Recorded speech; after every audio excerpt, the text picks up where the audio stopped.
Alors bonjour à toutes pour celles que je n'ai pas saluées. C'est marqué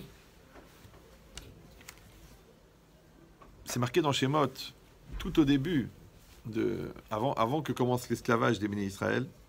C'est marqué Vayamot Yosef vechol echa vechol adoraou. Il est mort Yosef et tous ses frères et toute cette génération. D'accord? Parce que vous avez bien compris que les bénis Israël, ils étaient à un très très haut niveau, parce qu'ils étaient de la famille du vice-roi d'Égypte. Pharaon c'était le roi et Yosef c'était le vice-roi et eux c'était la famille du vice-roi. Et après ils se sont multipliés et d'arriver à comprendre comment est-ce qu'ils ont pu passer de l'état de genre de l'aristocratie égyptienne, ouais, à devenir des esclaves. C'est bizarre. Alors le Rachaim Akadosh il dit comme ça. Sheba Katuv Lomar Shekol Zman Shechad Mina Achim Ayakayam. Tout le temps qu'un des frères était vivant, parce que c'est marqué, il est mort Yosef, et tous ses frères, et toute la génération. Il dit, tant qu'il y avait un des frères qui était vivant, Ayou Amitzrim Mechabdim Oton. Alors les Égyptiens leur faisaient kavod. Ve'af Kishaya Echad Me'adora U Kayam. Et même lorsque un de la génération était encore vivant, Ayou Chashuvim Be'enehem. Ils étaient encore importants à leurs yeux. Velo Ayalahem Panim Leishtabet Bahem. Ils n'avaient pas l'insolence de les rendre esclaves. Ve'od, Katav Sham, et après il a écrit encore là-bas le Rachaim, Shebemitat Yosef Yardou Migdulatan. Quant à la mort de Yosef, ils sont descendus de leur grandeur. Shayou Me'olim Yoter Minamitzrim, parce qu'ils étaient plus grands, plus élevés que les Égyptiens. Venasu Shavim Lahem, ils sont devenus équivalents à eux. Ou Bemitat Achim, et à la mort des frères, Yardou les Matam Imadregatam, ils sont descendus plus bas que le niveau des Égyptiens. Shayou Be'enehem Nivzin, parce qu'ils étaient à leurs yeux méprisables. Avaladaim lo ayou meshavedim lahem, mais encore ils n'osaient pas les rendre esclaves. Verak lachar shemet kolador, et c'est seulement après que toute la génération est morte, alors itrilou le ishtarbet bahem, qu'ils ont commencé à les assujettir, à les rendre esclaves. Ici c'est marqué dans le Rachaim que les choses, elles se sont faites progressivement. D'accord? C'est pas qu'un jour comme ça il est venu, ouais, Pharaon, tac, il leur a dit vous allez être esclaves. C'est des étapes.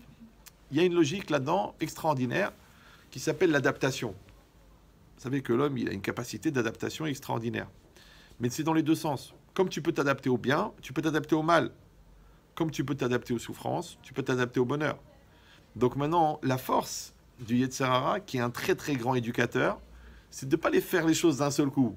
C'est faire par étapes.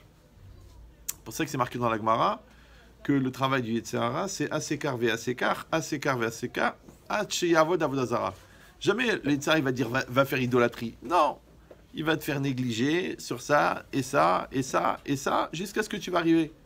Donc en vérité, c'est une logique de pédagogie. D'accord? Comme vous, quand vous arrivez au CP, on ne va pas vous donner des équations. Non, non. Tu vas faire le CP, le CE1, le CE2, le CM1, c'est le CM2, la 6e, la 5e, peut-être en première, en 4e, je ne sais plus, je ne me rappelle plus. On va faire des équations. Mais ça veut dire qu'on t'a construit l'esprit et la tête pour que tu sois adapté. Pour que tu sois adapté à ça. Il dit ça, c'est la logique d'adaptation. Maintenant, comme on a expliqué, c'est le principe en fin de compte du séquençage. C'est comme si vous avez une falaise devant vous, on vous dit tiens, vas-y saute. Tu dis mais je ne peux pas sauter, il y a 30 mètres. Et un jour, il y a un gars malin, qu'est-ce qu'il a fait? Il a créé l'escalier. D'accord? Donc 30 mètres, tu ne peux pas sauter, mais 18 cm, tu peux monter.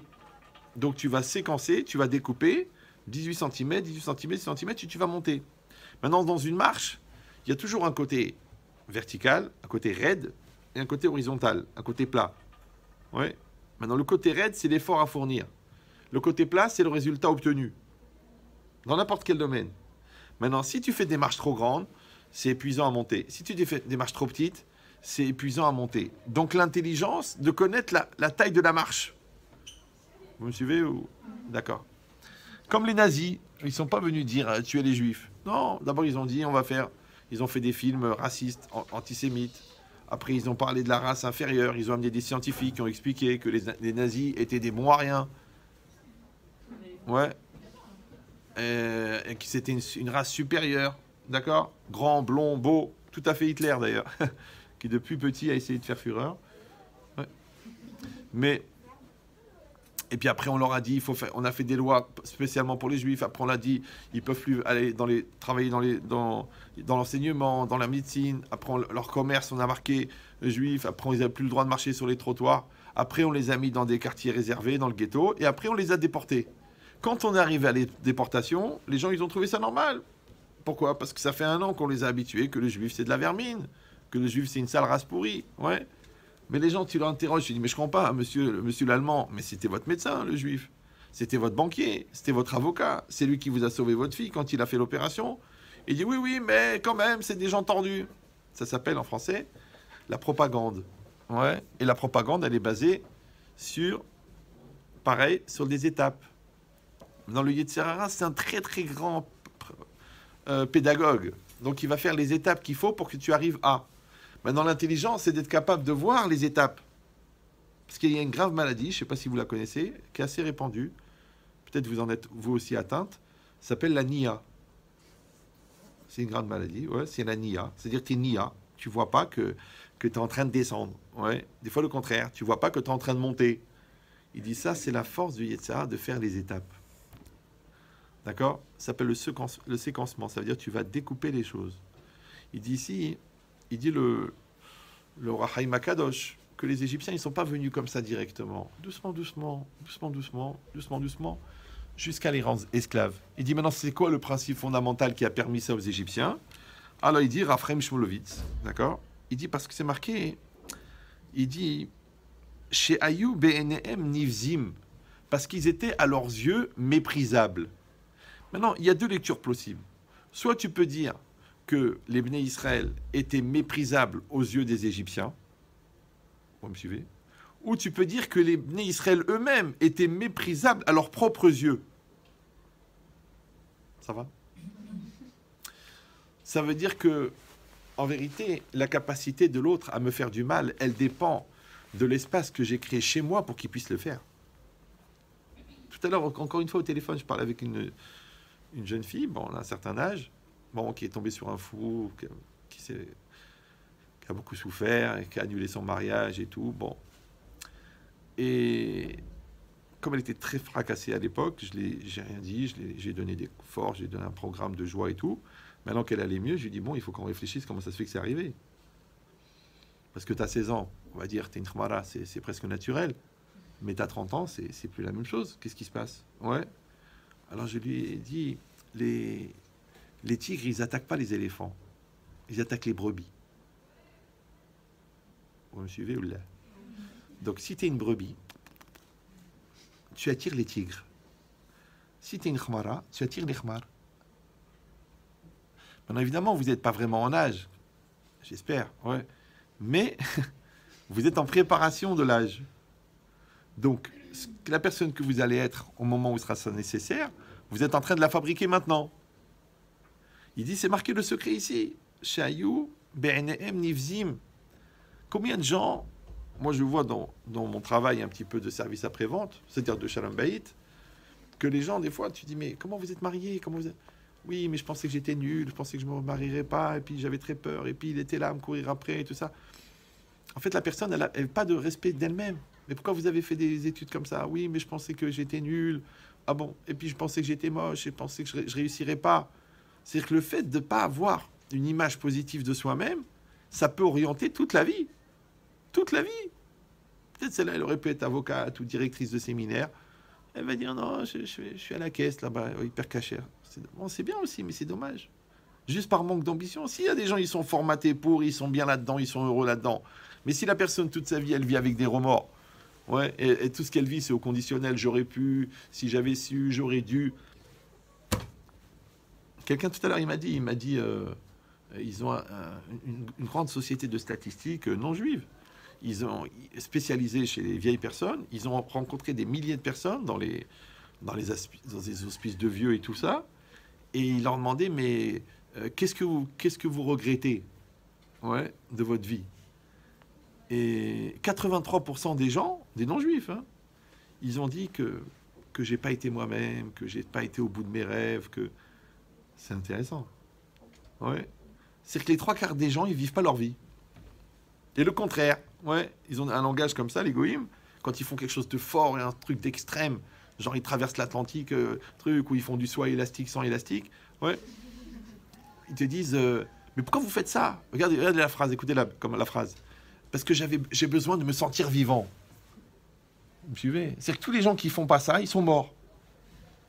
Maintenant, nous, notre définition de la vie, elle n'est pas ça. La définition de la vie, c'est d'être entière, c'est d'être 100%, c'est de savoir ce qu'on veut, c'est de maîtriser son Yetzirara, de se respecter, d'aller au bout de son choix, de faire des fonctions et de remplir des rôles et d'assumer des choses. C'est ça vivant pour nous. C'est pas de faire le fou sur un VTT ou de faire des triples sauts en moto. Ouais, non, ça c'est pas vivant ça. Ça c'est ton corps qui est vivant. Mais toi, est-ce que tu es vivant? Est-ce que ton moi il est réalisé? D'accord? C'est pas évident. Donc maintenant, pour arriver à ça, il faut que la personne, eh ben, elle se respecte. Alors je vous rappelle, pour ceux qui n'ont pas trop écouté des cours à moi, qu'il y a un grand yesod. C'est quoi le respect? C'est quoi le kavod? C'est quand on fait le kavod. Comme là, vous faites le kavod. Ça me fait plaisir, vraiment. Tout le monde m'écoute. Il n'y en a même pas une qui dort. C'est magnifique. D'accord. Donc, enfin, il y en a même bientôt. Mais c'est quoi l'idée? C'est quoi le kavod? Le kavod, en vérité, vous savez, c'est le respect. Ouais. En vérité, le kavod, c'est le droit d'exister que tu donnes à l'autre. D'accord? On a expliqué déjà 1 million de fois que exister, c'est extérieur, ister, être. C'est être à l'extérieur. Maintenant, quand chacun a le droit d'exister, chacun a le devoir d'exister, et quand tu vas exister, ça s'appelle être vivant. Ouais. Donc quand tu existes, tu es vivant. Maintenant, quand tu n'existes pas, tu es mort. Maintenant, exister, c'est quoi? C'est être à l'extérieur. D'accord? Donc ça veut dire que tu te réalises, que tu arrives à l'extérieur. Maintenant, puisque le respect, c'est le droit d'exister, comme vous, par exemple, vous me donnez la parole. Ça me fait plaisir, la vérité, c'est bien, c'est sympathique et tout ça. Je viens, je parle, je suis content. Je vais dire quelque chose d'important. Vous êtes comme mes enfants, je parle le mieux que je peux. D'accord? Mais c'est vous qui m'avez donné cette possibilité. C'est-à-dire que dans notre rapport de coexistence, vous existez, moi j'existe. D'accord? Donc comme je suis sympathique et rigolo, donc vous m'avez dit, venez exister pour nous à l'école. D'accord? Donc moi, qu'est-ce que je fais? Je vais exister dans l'espace que vous m'avez créé, vous. Si c'était un dialogue, on aurait existé chacun notre tour. Moi, j'aurais parlé, après vous auriez parlé, on aurait coexisté. Ça va? Maintenant, si l'existence, c'est le droit d'exister que tu donnes à l'autre, quand l'autre va exister, tu vas savoir qui est l'autre. Ça va? C'est pour ça que c'est très important, le respect. Donc, quand vous allez respecter vos parents, par exemple, ouais, même s'ils vont vous saouler et vous empêcher de mettre la mini-jupe que vous voulez mettre et de vous maquiller ou quoi, vous allez les respecter. Mais en fait, en les respectant, vous allez leur donner le droit d'exister. En existant, ils vont vous montrer qui ils sont. A priori, ils vous aiment. C'est rare de faire des enfants juste pour les faire souffrir. D'accord? Donc, des gens qui t'aiment, ils vont exister. Maintenant, puisqu'ils existent en exprimant leur amour, donc quand tu vas leur faire le kavod, tu vas les faire exister, tu vas leur donner plus d'occasions d'exprimer leur amour. Ça va? C'est pareil, ils vont donner de l'autorité, ils vont donner de la discipline. Tu vas leur donner l'occasion d'exprimer la discipline. Tu dis oui, mais la discipline, c'est stressant, c'est anxiogène, c'est angoissant, c'est limitatif. Ça s'appelle construire. D'accord? La pierre, elle n'est pas contente quand tu la tailles, mais maintenant, elle est belle. La statue, elle a de la peine quand tu lui mets le coup de marteau. Mais c'est une œuvre d'art. Comprenez ou non? C'est pareil. Vous avez la discipline, c'est-à-dire vous avez la structure, vous avez les mathématiques, vous avez la physique, vous avez l'Aïrat Shamaïm, vous avez le Moussar, vous avez la remise en cause, vous avez la Sniout. C'est quoi? En fait, c'est des choses qui vous structurent. Maintenant, pour que vous puissiez recevoir cette influence structurante, il faut que vous donniez le droit d'exister à l'influenceur qui va vous donner ça. Vous me suivez ou non? C'est comme si, par exemple, en maths, vous dites j'aime pas les maths. Non, j'aime pas les maths. De toute façon, j'aime pas les maths. Moi, je suis pas fait pour les maths. Moi, ça me prend la tête, les maths. Moi, de toute façon, moi, je veux faire des ongles. Ouais, c'est ça ma vie. Plus tard, si Dieu veut, que Dieu fasse. Je vais faire un stage et je vais colorer des ongles. Je vais faire des ongles. J'ouvrirai mon onglerie. D'accord. Et grâce à ça, je recevrai des... Ok. Donc, tu penses que les maths, ça te sert à rien. Mais les maths, ça rend intelligent. Est-ce que c'est un luxe d'être intelligent? Oui? C'est vrai? Ah, ça veut dire que c'est normal d'être brel. Intéressant. Il faudrait peut-être consulter. Donc c'est quoi l'idée? Non, je rigole. La réalité est bien plus grave. D'accord. Mais Mais c'est quoi l'idée? Ça veut dire quoi? Ça veut dire que tu as besoin des maths. Pourquoi? Parce que les maths, qu'est-ce qu'ils font? Ils accélèrent tes connexions. D'accord? On a besoin du moussard aussi. Pourquoi? Parce que le moussard, il t'apprend ce qu'on appelle l'élasticité existentielle. Tu peux te remettre en cause, tu peux changer, tu peux évoluer. Non, tu dis non, non. Je suis comme je suis. Je bougerai pas, je changerai pas. Une pierre ou un âne, comme tu veux. Ouais. Donc cette capacité-là, c'est toutes des choses que vous allez recevoir. Maintenant, pour pouvoir être influencé par ces choses-là, il faut que vous ayez le réceptacle pour les avoir. Le réceptacle, il est en vous. Mais les personnes qui vont vous le donner, eux, ils ne pourront le donner que si vous, vous ouvrez votre cœur pour que ça rentre. Donc quand tu vas faire kavod au prof, il va te donner quelque chose. Tu vas faire kavod à tes parents, il va te donner quelque chose. Tu vas faire kavod à ton frère, il va te donner quelque chose. Donc le kavod, en vérité, vous avez compris, c'est le droit d'exister que je vais donner à l'autre. Mais d'exister pourquoi? Pour m'apporter quelque chose. Donc encore une fois, la Torah, elle te dit respecte tes parents. Tu vas savoir, tu vas leur donner le droit d'exister. Donc ils vont exister. En existant, tu vas voir qui ils sont. En voyant qui ils sont, tu vas savoir d'où tu viens. Et en voyant d'où tu viens, tu vas savoir qui tu es. Ça va? Pourquoi? Parce que si quelqu'un n'a jamais eu de miroir dans sa vie, alors il ne peut pas savoir comment il est. D'accord? Maintenant, le miroir de ta personne, tu dis, j'ai un miroir à la maison, grâce à Dieu, on a des miroirs. Ouais.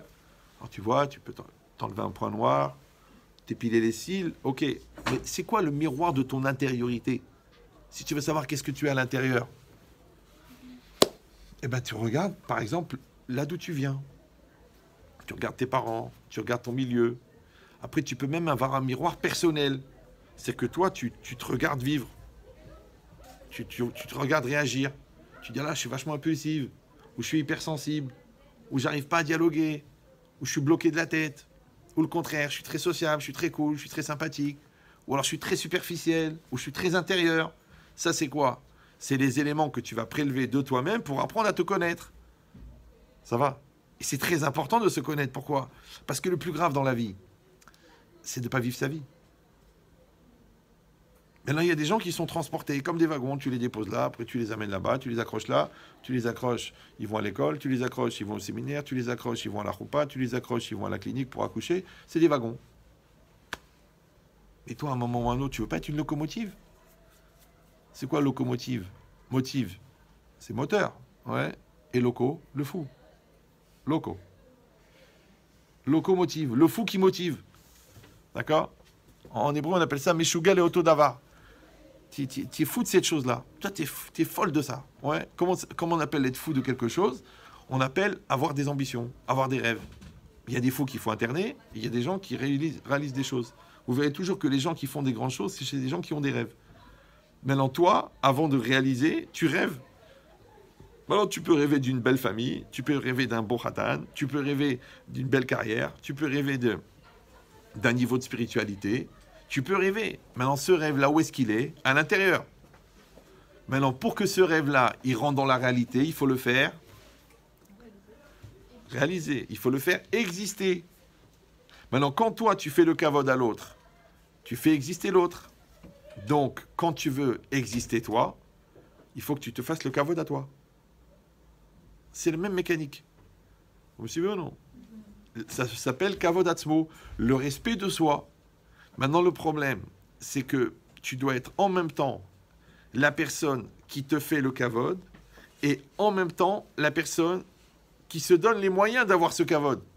C'est-à-dire que la personne a réalisé, la personne qui réalise. Ben oui, parce que quand vous me faites du kavod à moi je suis là, je suis indépendant, et vous me faites du kavod. Donc, on est deux goufim, deux personnes. Vous êtes là, moi je suis là. Et vous me donnez à moi le droit d'exister. Mais avec toi-même, c'est compliqué. Pourquoi? Parce que c'est toi qui vas te donner le kavod d'exister toi. Ça va? Mais celle qui va être intéressée à te faire exister, il faut qu'elle ait conscience que la personne à faire exister, elle a un intérêt à exister. C'est compliqué là ou ça va? Si vous suivez, normalement, c'est bien. Si vous pensez à autre chose, c'est compliqué. C'est très important. Ça veut dire que on voit beaucoup de gens, 20 ans, 25 ans, 30 ans. Je sais pas, je suis pas sûr. je me connais pas, je comprends pas pourquoi je réagis comme ça. Mais pourquoi ils commencent toutes leurs phrases par je, puisqu'il n'y a personne dedans? Vous connaissez les règles du jeu, non? Les règles du jeu, c'est très important. Les gens, les trois quarts, ils ont oublié le principal. Ils ont oublié d'exister. Maintenant, ils vont suivre les choses, parce que c'est des enfants gentils. Ils vont écouter leurs parents, après ils vont écouter leurs professeurs, écouter leur rabbinim, ils vont suivre le circuit, ils vont écouter leurs copains, après ils vont écouter le chatran, après ils vont écouter le rav de la préparation au mariage. Mais ils ont oublié de fabriquer le gars dedans, la fille dedans. C'est que c'est tellement confortable d'être porté par un système où toi, tu n'existes pas. Mais attention, parce qu'un jour, tu te réveilles, peut-être à l'accouchement du troisième, quand tu vois que ton mari te truc, tu te dis, mais comment ça se fait que mon mari ne me respecte pas? Alors je vais vous dire une phrase débile de Ben Chetrit, si vous l'avez connu. Ouais. C'est que pour être respecté, il faut être respectable. Mais pour être respectable, il faut se respecter. Donc si toi, personnellement, tu ne te respectes pas, pourquoi tu t'étonnes que l'autre, il te respecte pas? Mais il va respecter qui, parce qu'il n'y a personne? Tu me dis, c'est grave ce que vous dites. Non, mais c'est bon, là, vous n'êtes pas mariés, on peut parler sérieusement. Tu veux ou non? Quand je dis ça à des gens qui ont 10 ans de mariage, et qui me disent, vous savez, ils m'insultent, ils me parlent mal, il faut voir les crises, et ils me harcèlent, ils me truquent, ils me fliquent, ils me traitent comme une gamine, ils regardent mes textos. Je dis, mais en résumé, ils ne vous respectent pas. Et bien, tu dis, oui, bah c'est ça, voilà, vous avez bien mis les mots, hein, ils ne me respectent pas. Je dis, ah, je suis content. Ok, ah oui, alors c'est un pervers narcissique, c'est un manipulateur, c'est un menteur. Ok, c'est un tigre, ok. Mais vous, comment ça se fait que vous êtes dans le rôle du mouton ou de la brebis? Pourquoi il peut se permettre une chose pareille? Ben, c'est normal, regardez-moi le stylo. Regardez le stylo, vous le voyez là ou non? Vous le voyez? Regarde ce que je fais, regarde. Voilà, tu vois. Ça va? Ça dérange quelqu'un là? Voilà, regarde. Voilà ce que je fais, voilà. Qui c'est qui est pas content maintenant? Il va se plaindre le stylo? Non, c'est normal. Ah ben monsieur, ça va pas, c'est un objet. Ah bon, toi t'es pas l'objet de quelqu'un, toi? Déjà t'es l'objet du problème. Par rapport à lui, t'es l'objet du désir. Après, tu fais l'objet de certaines plaintes. Après, t'es l'objet d'un phénomène douloureux. Donc t'es l'objet de tout le monde, toi. Mais tu dois pas être un objet. Tu dois être une personne. Vous me suivez ou... Donc la question, elle est, comment on fait pour devenir une personne? Parce que la tendance naturelle, c'est d'être personne. Et l'effort, c'est de devenir une personne. Alors j'avais expliqué déjà dans les cours précédents, vous avez sûrement dû les écouter sur Internet, mais c'est pas grave, c'est des choses auxquelles il faut réfléchir à peu près 8 fois par jour depuis sa bat mitzvah, donc si vous l'entendez 2 fois, c'est pas très grave. Moi j'ai commencé à réfléchir à l'âge de 14 ans en essayant d'être prêt à 20 ans.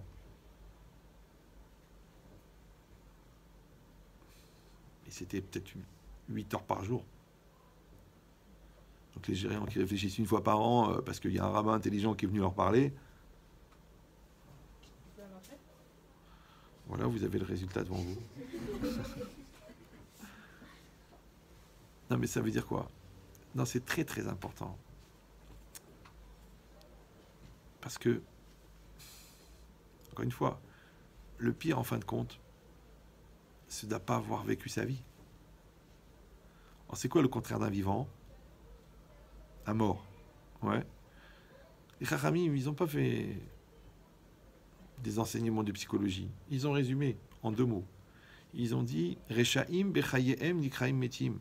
Les Rechaim de leur vivant sont appelés morts. D'accord? Alors nous, Racha, on croit le gars qui mange du porc et qui transgresse qui pour. Avant d'arriver là, déjà, il faut la madriga. Ouais. Racha, c'est quoi? C'est celui qui est maîtrisé par son Yetzerara. La preuve, on dit Ezeu Gibor, Akovesh et Titzro. D'accord? Donc ça veut dire qu'un rachat, c'est quelqu'un qui subit la maîtrise de son Yetzerara, qui est gouverné par le Yetzerara. Donc le Yetzerara, c'est celui qui t'empêche d'exister. Or, puisque la définition de la vie, c'est celui qui existe, donc le Yetzerara, il va t'empêcher d'exister. Je ne sais pas si vous suivez. Donc il y en a beaucoup, même des Shomer Shabbat, qui sont morts. puisqu'il n'existe pas. Même des fois, des gens qui étudient la Torah, mais ils n'ont pas pris une Torah de vie, une Torah d'évolution, une Torah des Midot. Alors ils vont pile poulet, mais à l'intérieur d'eux-mêmes, ils ne sont pas construits. Peut-être il est plein de colère, l'autre il est plein de complexes, plein de malaise. La Torah, c'est un outil extraordinaire. Mais il faut une main pour tenir la Torah. Ouais. Tu veux mettre les tefilines, mais imagine tes manchots des deux bras jusqu'ici. Comment tu vas faire? Où tu vas les mettre ça? Autour du tronc. Ouais. Maintenant, la construction personnelle que tu vas faire de toi-même, elle va être le support sur lequel tu vas mettre la Torah qui va augmenter tes capacités. C'est comme si j'écris, d'accord? J'écris. Il y a ma main et il y a mon stylo. Mon stylo, il me permet d'écrire. C'est difficile d'écrire sans stylo. Vous avez essayé déjà avec le doigt, non? Ouais. Mais s'il y a le stylo, il n'y a pas la main. Je ne peux pas écrire. Ben, tu vois, la fabrication de la main, chez les Chachamim, ça s'appelle Derech Eretz. Ouais. Et le stylo s'appelle Torah. Derech Eretz, Kadma la Torah, ça veut dire il faut que tu fabriques cette personne-là qui va optimiser ses actes grâce à la Torah. C'est-à-dire que ta main, elle peut aller jusqu'au bout de la table. Mais tes tefilines, ils vont au bout de l'univers. Ton corps, il peut rentrer dans le mikvé. Mais la kedusha du mikvé, elle va aller sur 4 générations. Toi, tu vas faire attention de manger une bonne cache-route. Mais les retombées sur sa neshama, sur ton sang, sur ta semence, sur tes enfants, petits-enfants, ça va être sur des centaines d'années. Donc cette étape-là, tu peux la faire. Ça s'appelle Derech Eretz. Ça, c'est construis-toi. D'accord? Kadma la Torah, c'est l'outil qu'on va te donner qui s'appelle la Torah, qui va avoir des retombées extraordinaires. Mais encore une fois, vous pouvez pas donner des outils à des gens qui ne peuvent pas les tenir. Tu ne peux pas donner un fusil à un manchot. Vous suivez ou non? Eh bien, c'est exactement pareil. Nous avons l'obligation de fabriquer cette personne qui va être capable d'utiliser la Torah. Mais si on n'a pas construit cette personne, il va manquer un des deux. C'est pour ça que tu ne peux jamais séparer la Torah et les Midot. Tu ne peux pas. Tu ne peux pas séparer la Torah et la Yirat Shamaim. Tu ne peux pas. Encore quelqu'un là me dira, ah Ben Chetri, qu'est-ce que je fais? Je me marie avec elle, je me marie pas avec elle. Je dis, mais c'est quoi ta question? Il m'a dit, oui, mais vous comprenez, moi je viens d'un milieu très religieux. Bon, le père est rave, hein, bon, mais ça veut rien dire. Il me dit, mais elle me dit, attention, tu m'empêcheras pas de manger avec mes parents dans des restaurants pas cachers. Je lui dis, mais JG, ça veut dire jeune jbeb. Oui, mais elle peut avancer, elle peut évoluer. Attends, on est avant le mariage. Elle te dit que plus tard, à la maison, ça sera cachère, mais elle veut pas faire honte à ses parents. Donc, quand ils iront au restaurant, elle mangera du poisson. Elle mangera des salades. D'accord? Je ne sais pas si vous connaissez un peu les lois de la cache-route. Oui, non? Donc, le gars, il a fait cuire une côte de porc juste avant de mettre ton poisson. Ça va? Peut-être même, il a graissé la poêle avec des graisses de khalada pour que ça soit meilleur. Tu dis, t'as un goût spécial. C'est normal, ouais. Après, tu prends une petite salade. En tout bien, tout honneur. Mais dans la salade, elle n'a pas été vérifiée. Chaque moucheron, c'est comme 5 kazaïdes de cochon. Je ne sais pas si vous me suivez. C'est-à-dire que chaque moucheron, c'est 150 grammes de cochon. Donc tu calcules. Tu as mangé 4 moucherons, ce qui est une bonne moyenne pour une salade non vérifiée. Ouais. T'en as combien là? Vous vous rendez compte? Combien t'as mangé de cochon? Tu dis, mais j'ai pas mangé du cochon. Mais c'est de l'art, parce que c'est de l'art ou du cochon. Ouais. Mais en vérité, parce que tu connais pas. Maintenant, une fille qui te dit que plus tard, elle ira manger dans un restaurant pas cachère, le problème, c'est pas le niveau. Le problème, c'est que elle a créé un phénomène qui est connu. C'est la Torah sans la Yirat Shamaim. Comment on appelle ça en français, la Torah sans la Yirat Shamaim? Hein? La Torah sans la crainte de Dieu, c'est quoi? Ben, le judaïsme. Mais tu peux pas, tu as une Torah sans crainte de Dieu. Mais c'est quoi la crainte de Dieu? Les gens croient la crainte de Dieu, Yirat Shamaim. Détends-toi. T'es né à Belleville, ça n'a rien à voir. D'accord? Donc c'est quoi la crainte de Dieu? Ben, la crainte de Dieu, c'est un très très haut niveau que Dieu existe. C'est un très haut niveau de vigilance, c'est un très haut niveau de maturité. En vérité, ça veut dire que tu n'as pas construit cette personne-là qui a décidé de... Ah, maintenant tu pratiques. C'est autre chose, c'est bien. Tu pratiques, ça veut dire ils appellent ça des pratiquants. Ça veut dire que tu fais que les mitzvot pratiques. Ouais. Ou traditionnaliste. Ça veut dire que tu fais des avérotes par tradition depuis plusieurs générations. Vous avez l'habitude de prendre la voiture Shabbat. Mais un jour, si Dieu veut, tu vas être cohérent. Vous me suivez où? Mais comment on appelle cohérent en français? En hébreu, tzaddik. Maintenant, encore une fois, la cohérence, c'est entre toi et ta réalité. Toi et le Shulchan Aruch. Toi et la Torah. Toi et tes choix. Et toi et ton mari. Mais pour qu'il y ait cette cohérence, cet équilibre-là, il faut que des deux côtés de la balance, il y ait quelque chose. Donc le monde extérieur, il va t'obliger. Il va te dire, allez, il y a l'examen, vas-y, habille-toi, t'es pas habillé, c'est pas normal. Un truc, après. Ça, c'est l'extérieur, c'est le moi extérieur. Mais le moi intérieur, qui c'est qui va s'en occuper? Si toi-même, tu ne prends pas en charge de fabriquer cette personne-là, de la développer, cette personne, de muscler cette personne, la personne intérieure, le moi intérieur, il faut le faire. Maintenant, comment on appelle l'effort que tu fournis pour créer la personne intérieure?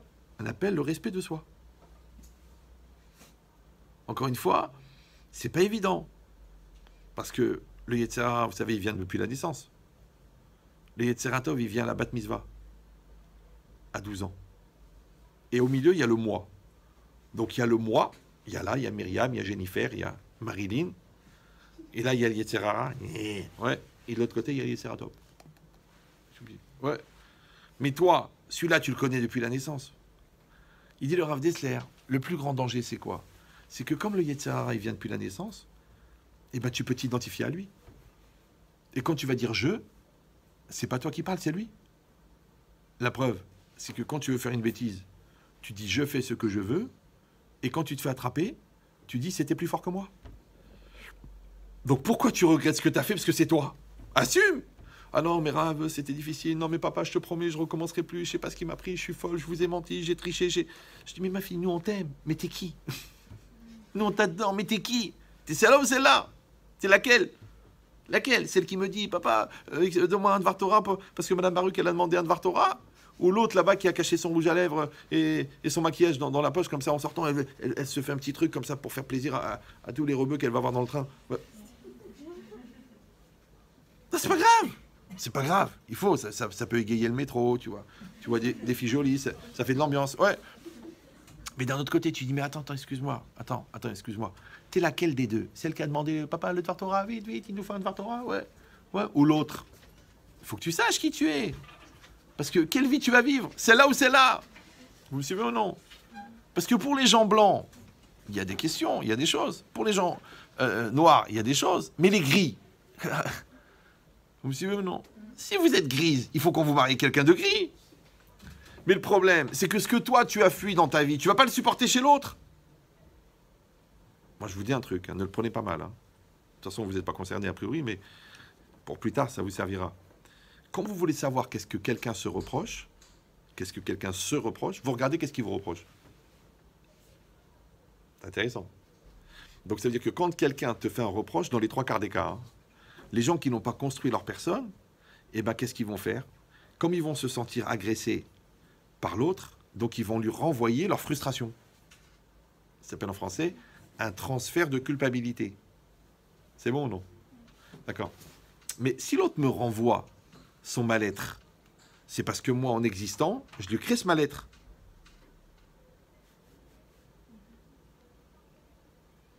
Maintenant, moi, je dois me construire, je dois être, d'accord? Et l'autre en face, il est censé avoir fait la même chose. Maintenant, le problème, c'est que des fois, moi, j'ai existé sur quelque chose, mais j'ai fait semblant sur autre chose.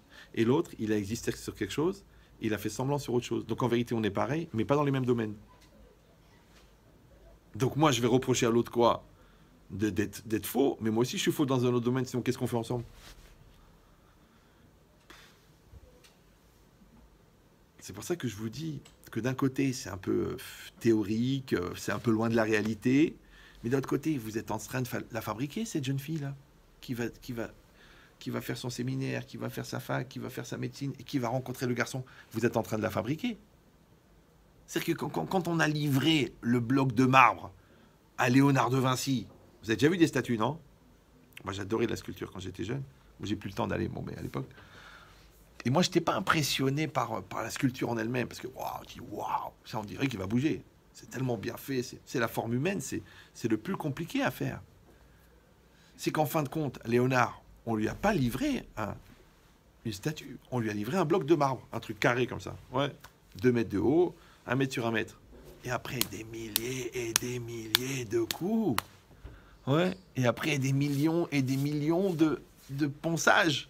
Avec 6 niveaux de papier de verre pour arriver à la forme finale humaine. Une fois, je me rappelle, j'avais été à Place des Vosges, j'avais été voir à l'époque, je sais pas, j'avais 16 ans, je pense.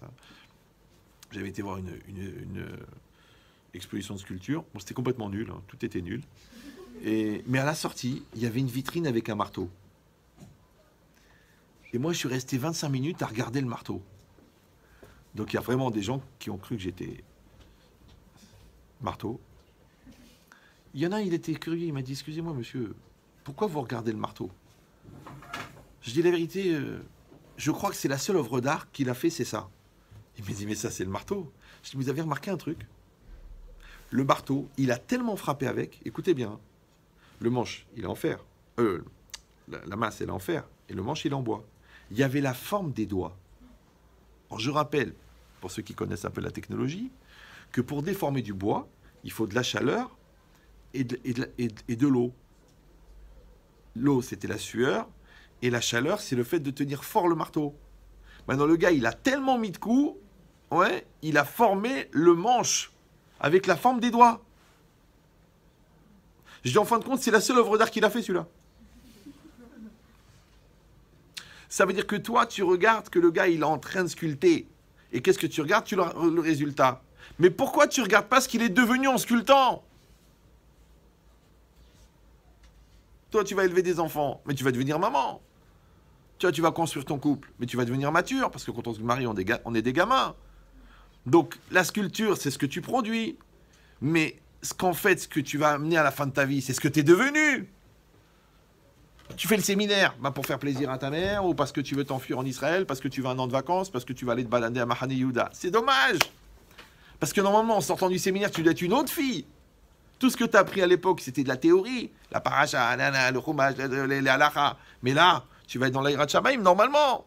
Tu vas voir des rabbanim, tu vas te sentir à Yerushalayim, tu vas grandir, tu vas évoluer. Normalement, tu dois être une autre fille. Si tu restes la même avec tes Instagram, avec tes trucs, avec tes copines, avec tes influenceuses, je comprends pas, t'as fait un an de séminaire? Ouais, mais attends, je suis détente, hein. Attends, wesh. T'es resté la même. Ahmara de haut niveau. Mais non, c'était l'intérêt, c'était ça. Donc ça veut dire qu'il y a ce qu'on vit et il y a ce qu'on devient. Attention, ce que tu vis, c'est le moi extérieur qui vit. Mais ce que tu deviens, c'est le moi intérieur. Maintenant, chacun, il est témoin de son évolution. Chacun, il peut avoir le recul de dire là, je sens que la chose, je l'ai vécue avec plus de maturité. Là, je sens que j'étais plus construite.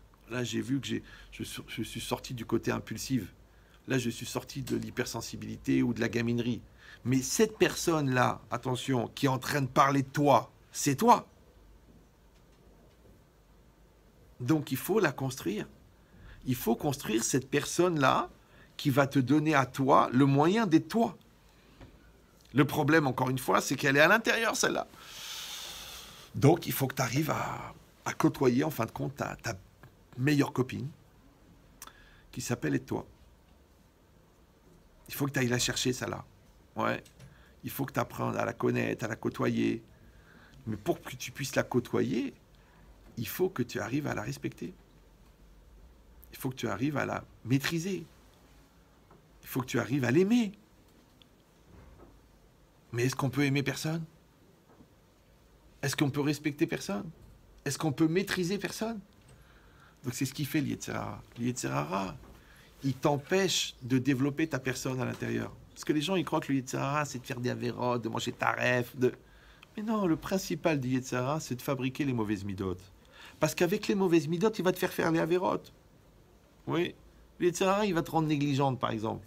Et avec la négligence, eh ben, tu vas rater ton train, mais tu vas rater la prière, et tu vas rater ton séminaire. Lui, il va te rendre immature. Et à cause de l'immaturité, tu vas faire n'importe quoi. Lui, il va t'empêcher de développer ton kavod personnel. Donc après, quand on va te rencontrer un gars, Tu vas dire, bon, il est nul, mais écoute, c'est mieux que de rester seul. De toute façon, moi, je vois ma cousine, elle a 32 ans, elle n'est pas mariée. Mais pourquoi tu te sous-estimes tellement que tu es prêt à épouser n'importe qui?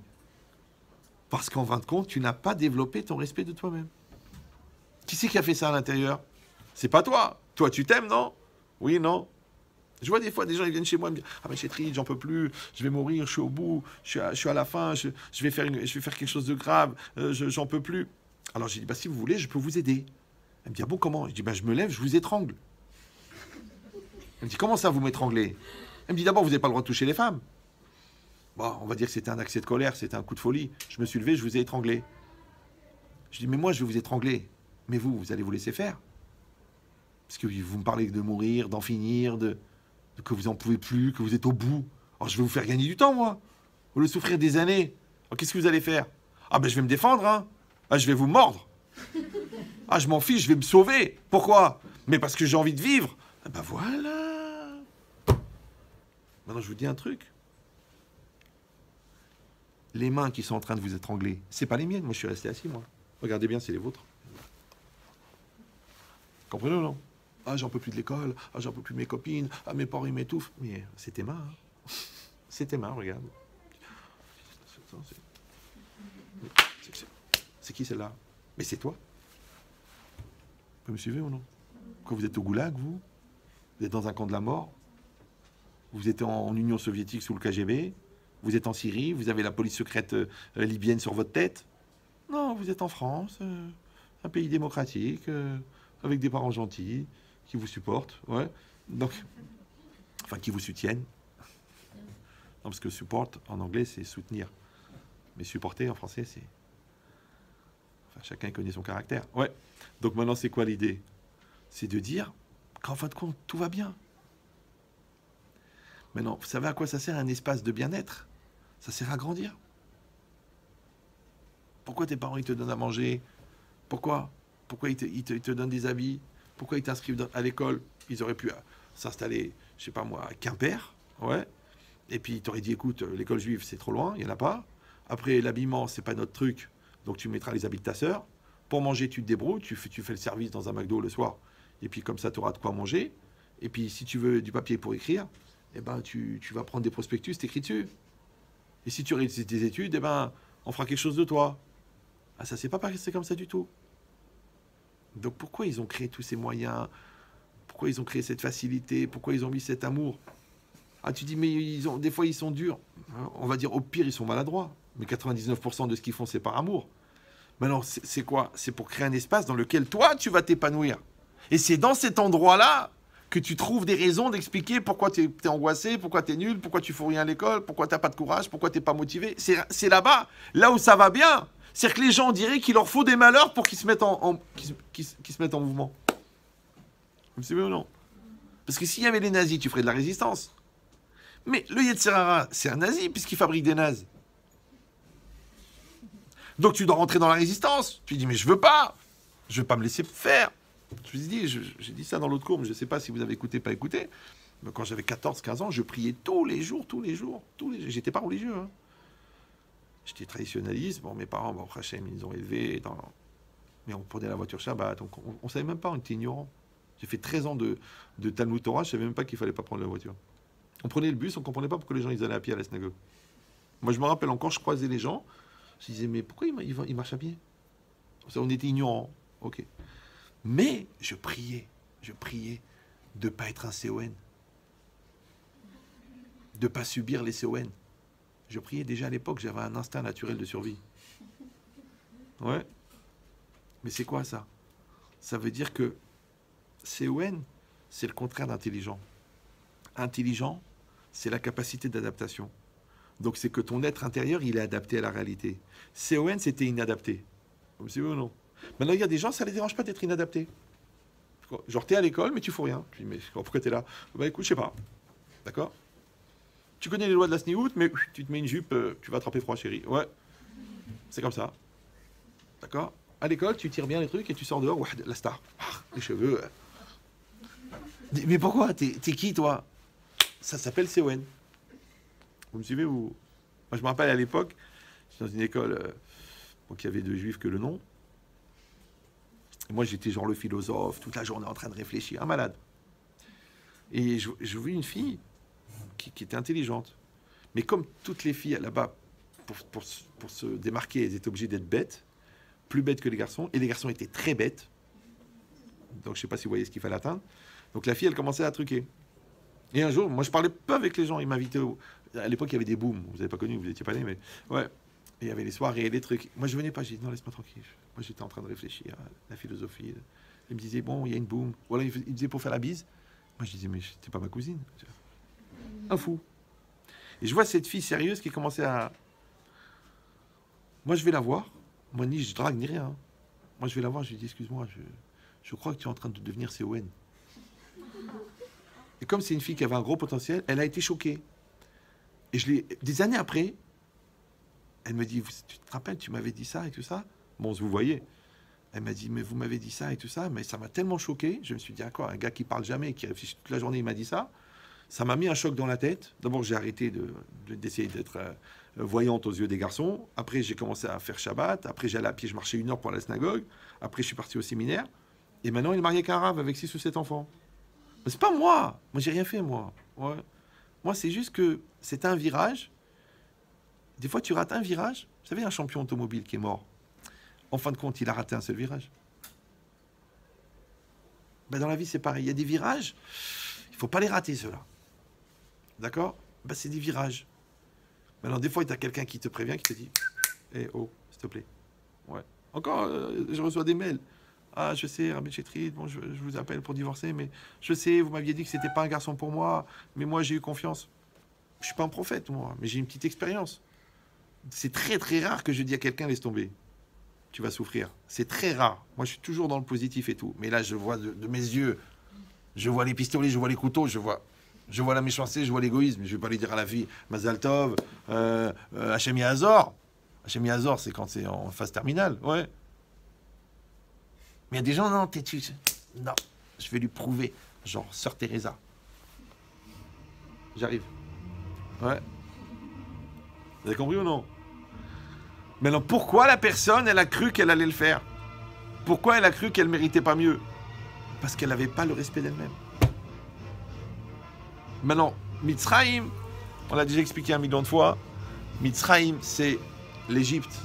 Mais Metzarim, c'est les limites. Paro, c'est qui? C'est Pharaon. Mais Paro, ça s'écrit P-Resh Ain E. C'est les mêmes lettres que P-Ra. P, c'est la bouche, Ra, mauvaise, la mauvaise bouche. C'est la mauvaise voix, c'est la voix que tu entends en toi qui est l'Yetzerara. Donc si l'Égypte, ça représente les limites de l'homme, et que l'Yetzerara, c'est représenté par Paro, donc quand Hachem, il nous a sortis d'Égypte, il nous a donné la recette pour sortir de nos limites. Ça va? Voilà. C'est pour ça que chaque année, quelqu'un, il doit sentir Chayav Adam Lirot et Atzmo Keilu Yatzam Mitzrayim. Tu dis, mais non, je viens pour commémorer la sortie d'Égypte de mes arrière-grands-parents. Non, toi aussi, tu sors d'Égypte. Ouais, cette année, peut-être tu vas sortir de la peur. Peut-être toi, tu vas sortir de l'hypocrisie. Peut-être tu vas sortir de la bêtise. Mais tu vas sortir de tes limites. Ou non. Tu dis, non, écoutez, je suis comme je suis. Ouais. Or, tout le calendrier juif, si vous regardez bien, d'accord? Bah, Kippour, bah, tu sors de tes limites de la Vera. Rosh Hashanah, tu sors de tes limites de ton Yetzerara. Sukkot, tu sors de tes limites de la tristesse, parce qu'il faut être joyeux pendant 8 jours. C'est très, très dur. Le vrai Nisayon, il dit le Sabbat Mikelem de Sukkot, c'est d'être joyeux 8 jours. Parce que tu as tellement envie de faire la gueule. C'est dur d'être joyeux 8 jours. 8 jours, c'est dur. Shavuot, tu sors de tes limites, tu reçois la Torah. Chaque fête, en vérité, c'est quoi? C'est Zecher Letziat Mitzrayim. C'est en souvenir de la sortie d'Égypte. Traduction, de la sortie de tes limites. Et les gens, non, ils font des Sukkot, et encore des Rosh Hashanah, encore des Kippour, et encore toujours les mêmes. Moi, je dis en rigolant, je dis, même Hachem, il est avec l'ange de la mort, et il a Kippour, et il dit à l'ange de la mort, oh, le gars, ça fait 20 ans, il nous raconte toujours les mêmes avérotes. Tu ne peux pas faire chouva sur autre chose. C'est même traditionnaliste dans les avérotes. C'est même nul dans les avérotes. Au moins, sois bon dans les avérotes si tu n'es pas bon dans les mitzvot. Maintenant, pour être bon, encore une fois, il faut évoluer, il faut grandir. Et pour grandir, il faut se donner les moyens de grandir. Et se donner les moyens de grandir, c'est donner les moyens d'exister. Pour y arriver, il faut se respecter. Donc c'est pour ça qu'il faut de l'ambition. Il faut avoir de l'ambition, il ne faut pas avoir honte. Ouais. Il faut se dire, non, ça, je ne peux pas le faire. Et ça, je veux le faire. Et ça, je veux réussir là-dedans. Regardez qu'est-ce qui est marqué dans le Midrash. Quand la femme de Poutifar, ça vous dit quelque chose, non? Yosef avec la femme de Poutifar. Poutifar, c'était un homme qui n'était pas une vraie lumière, d'ailleurs, comme son nom l'indique. C'est un petit phare. Bon. Elle a voulu faire fauter Yosef, c'était une grande épreuve. Vous vous rendez compte que Yosef, il avait 17 ans, il était beau, il était intelligent, il était vendu par ses frères, il était racheté par un fou et par une femme à moitié folle qui voulait absolument faire des choses avec lui qui étaient très éloignées du Monopoly. Mais il a tenu quand même. D'accord? Comment il a tenu? Il dit, Hirat Shamaim. Hirat Shamaim. Tu tiens une semaine, 2 semaines. Si tu as une folle qui se balade à moitié nue toute la journée, qui te dit, viens, on va faire des bêtises, combien de temps tu vas tenir? Lui, 1 an, il a tenu, sans fauter. Comment il a tenu? Regardez ce qu'il dit le Midrash. C'est marqué dans le Passouk. Va imaen, va yomer, el eshet adonav. Il a repoussé et il a dit à la femme de son maître. Mais la Torah, elle ne dit pas de quoi il a parlé. Elle dit juste qu'il a repoussé. Il a repoussé les avances de cette femme. Alors le Midrash, il dit l'explication. Il dit, Amarla, il lui a dit, la moud, ou à Kadosh Bochou, liot bocher, miaouvé, bet avi, lerola. Hachem, il a l'habitude de prendre les chéris, les aimés de ma famille en tant que korban ola. Ola, c'est un holocauste, c'est-à-dire qui est brûlé entièrement. Qui c'était? Yitzhak Avinu. Il a dit, écoute, mon père, c'est Yaakov. Mon grand-père, c'est Yitzhak. Mon arrière-grand-père, c'est Abraham Avinu. Tu veux que je me rabaisse à faire des bêtises avec toi? Après, il dit, Ishma, Alecha, je vais t'écouter. Veshema, Efrar, Lerola, peut-être que moi, je vais être choisi en tant que sacrifice. Hachem, il va me proposer de devenir un sacrifice. Vevsol, Mina Korban, je vais être pas soul du Korban. C'est-à-dire que peut-être dans la vie, il y aura une belle opportunité qui va se présenter. D'accord?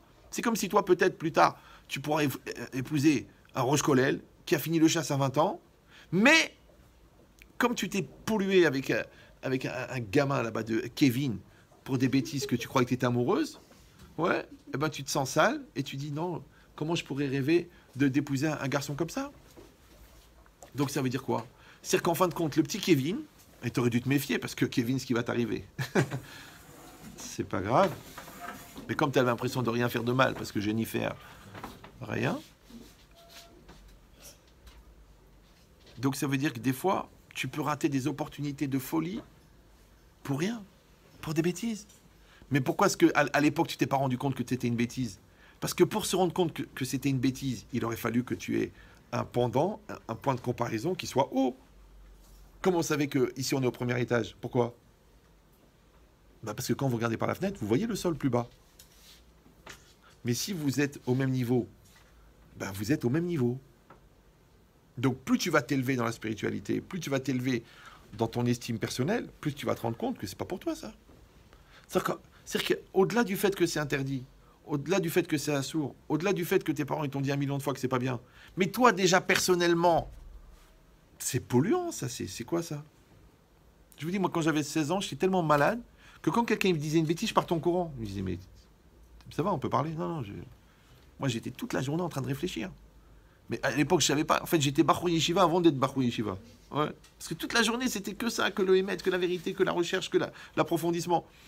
Parce que je bitoule Zman, bitoule Torah, de penser à des bêtises.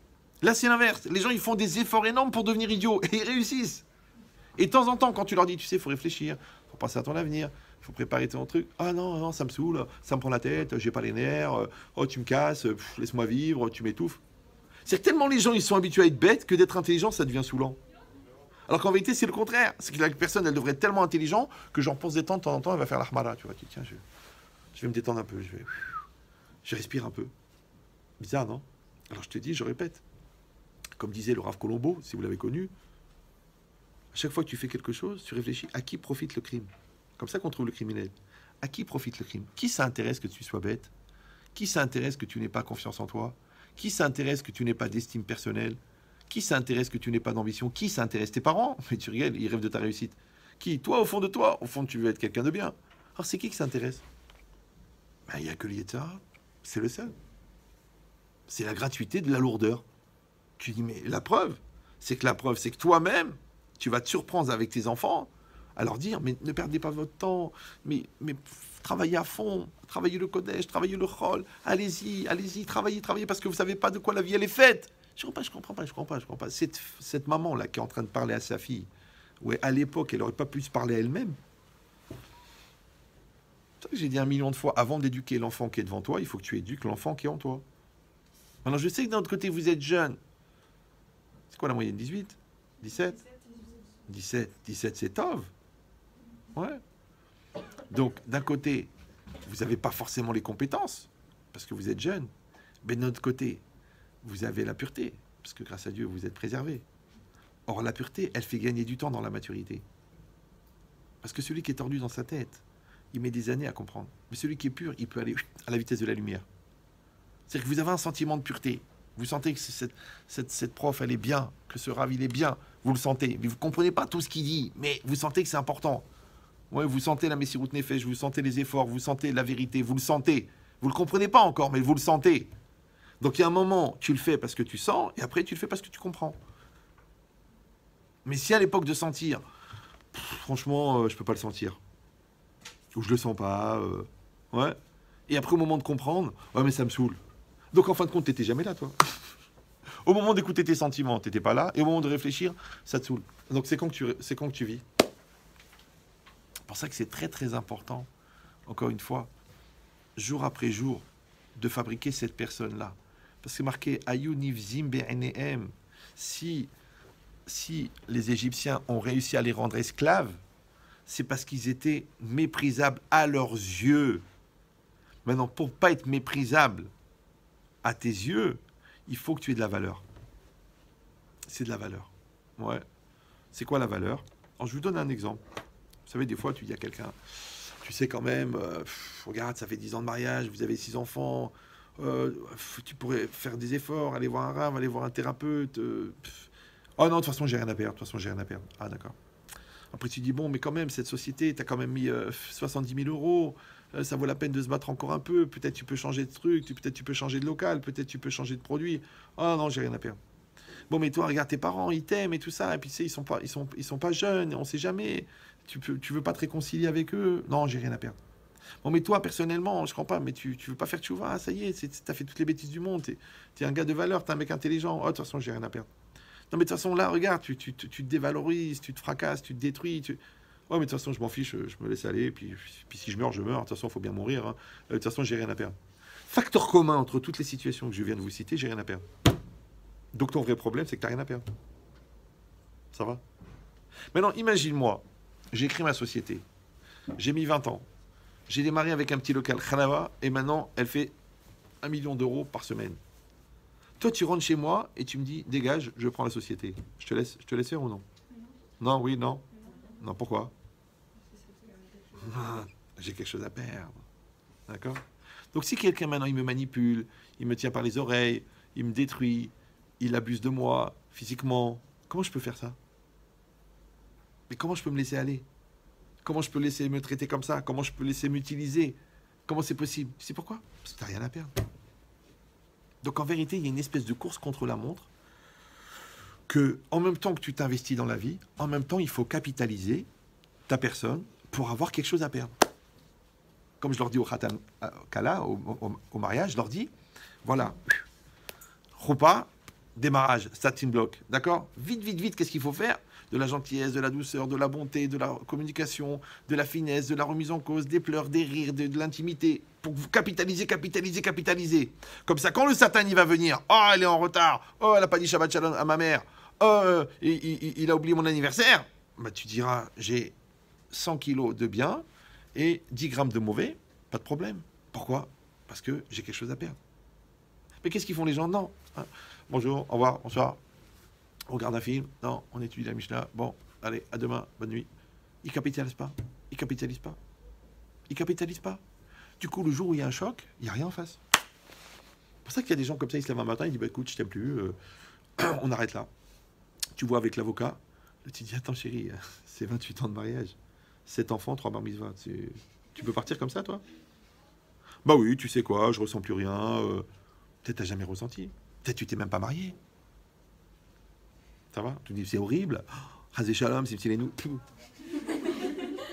Mais ça, mais moi j'entends ça tous les jours au téléphone, tous les jours. Je ne veux pas vous noircir le tableau. D'accord? Mais c'est la réalité.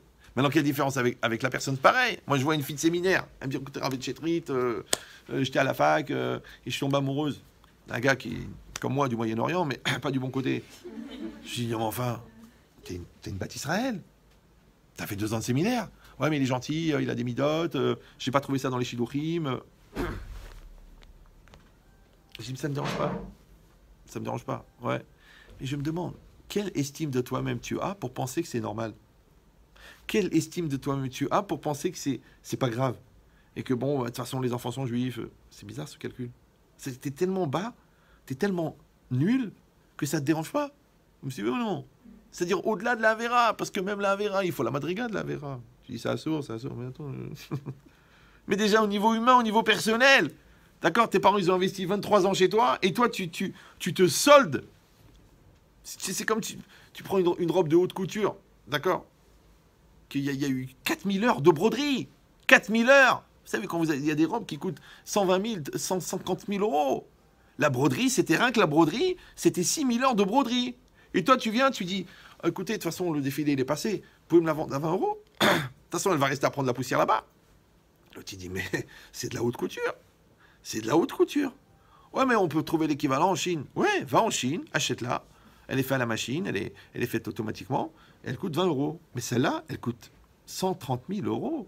Je te dis, il y a 6000 heures de couture, 6000 heures de broderie. D'accord? Maintenant, si tu trouves qu'une robe, qui est un chiffon, elle prend de la valeur parce qu'on a mis 6000 heures, alors imagine tes parents, combien ils ont mis de milliers d'heures pour faire de toi de la haute couture. Alors comment ça se fait que l'effet escompté n'est pas atteint? Alors il y a une maladie très bizarre. C'est des personnes qui mangent, et qui mangent, et qui mangent, et qui mangent, et qui mangent, et qui meurent de faim. Vous avez entendu cette maladie ou non? Non? C'est une maladie bizarre. Non, c'est une maladie bizarre. C'est que, il faut à peu près 3000 calories pour vivre. Dans les camps de la mort, ils leur donnaient entre 800 et 1000 calories. Donc les gens, ils allaient mourir. Ouais. Mais maintenant, imagine quelqu'un, il mange 5000 calories. Mais il a cette maladie. C'est quoi cette maladie? C'est que quand la nourriture, elle rentre, elle va dans le système digestif. Les acides, ils la rendent en bouillie. De cette bouillie, ils prélèvent les glucides, les protéines, d'accord? Et c'est redistribué dans le système. Ok. Il y a des gens, lo alenu, lo alechem, ils ont une maladie que, on dit, la nourriture ne leur profite pas. C'est que le gars, il mange 10 000 calories et il ne prend pas de calories. Toutes les calories, elles partent aux toilettes. Et le gars, il est mort de faim alors qu'il n'a pas arrêté de manger. Et le jour où on lui fait une analyse de sang, il dit, mais monsieur, votre sang, il est vide, il n'y a rien. Il n'y a aucune vitamine, aucun protéine, aucun glucide. Pourquoi? Parce que son corps n'absorbe pas les vitamines. Ça va ou non? Donc quelqu'un, il peut être marié 15 ans, mais il n'y a toujours pas de solidarité, parce que c'est rentré d'un côté, c'est sorti de l'autre. Il peut pratiquer les mitzvot pendant 20 ans, mais c'est toujours resté extérieur, c'est pour le regard de l'autre, Et après, pendant les vacances, tu dis, moi,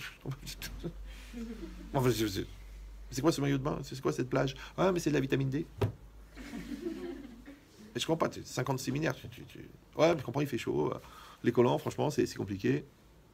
La jupe, elle monte. Tu dis, mais jusqu'où elle va monter? Ah, ça va, de toute façon, il y a que des femmes. Mais c'est avec Hachem le problème. Donc ça veut dire, qu'est-ce qui s'est passé?